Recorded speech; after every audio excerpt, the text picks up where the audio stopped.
Habang abala sa pagkain ng isang driver, meron namang abala sa pagnanakaw sa kanyang taxi sa Baguio City. Ang suspect, notorious na kawatan. Nasa frontline ng balitang yan, si Gerard de la Peña.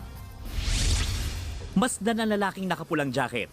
Naglakad ito sa tabing kalsada sa Barangay Campo Filipino sa Baguio nitong linggo. Nilagpasan niya ang nakaparadang taxi. Maya-maya, naglakad ulit siya pabalik.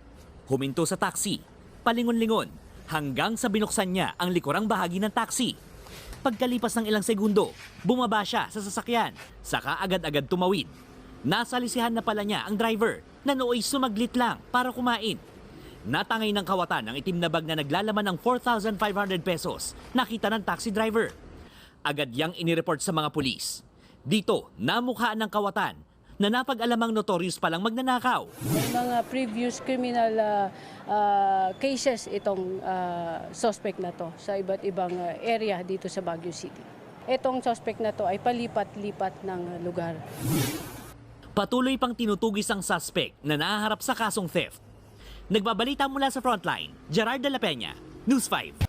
Mga kapatid, Cheryl Cosing po. Maging maalam at may pakialam sa mga napapanahong issue at headlines. Mag-follow at mag-subscribe na sa social media pages ng News 5.